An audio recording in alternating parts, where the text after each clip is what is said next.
Stop confusing strengths with passion. They're not the same. You have probably been told to find what you are good at and build your career around it. But what if you are really good at something that slowly drains the life out of you every day? Because being good at something and loving something are two completely different things, and confusing them might be why you feel burnt out right now. I was accepted to university on a full scholarship for chemical engineering. I was genuinely exceptional at it. Math came naturally to me in a way most people would envy. And I would have been absolutely miserable for the rest of my life if I continued on that path. Here's what nobody teaches you. Your natural talents and the things that build up your soul are not always on the same list. And when you spend your life doing things you are technically great at but secretly dread, that is a recipe for burnout. So let's talk about the difference between strengths and passion.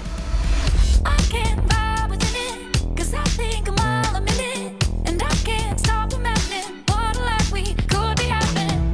Strengths are your natural talents, things that come easy to you, things that you are world-class at, things other people notice that you do effortlessly. Passion is different. Passion is what lights you up. It's what gives you energy. It's the work that you are excited about. And sometimes we have to go on a deep dive to rediscover those things because we have been living on autopilot for so long. For me, I was great at math and science, but I loved dancing. I ended up owning a dance studio and teaching dance every day. And that is where I learned about something called unique genius. Just because you're good at something does not mean you should spend your life doing it. And just because something brings you joy does not mean it can't be part of your work. The magic happens when you find this overlap. So how do we end up doing the wrong things? First, we follow someone else's blueprint. We look at what another successful business owner is doing and try to copy their schedule, their role, and their responsibilities. But their strengths are not your strengths, and their passions are not your passions. Second, we think we have to grind and do everything forever. We hold on to tasks we should have delegated years ago. Third, we think doing what we're good at is what we are supposed to do, or we keep doing what is fun, but not actually growing the business. Both are traps. So how do you figure out your unique genius? Make two lists. List 1 is everything you are really good at. List 2 is everything that gives you energy and brings you joy. Now look at what is on both lists, where they intersect. That's your unique genius. That is where you should be spending the majority of your time. Because when you operate in that space, you are energized and you are world-class. You do not burn out, you build momentum. So what do you do with this? You design your life around it. If something is not in your unique genius, then you delegate it, delete, or automate it. Block time in your calendar to work in your unique genius and protect that time. Build your business around that work. Here's your action step.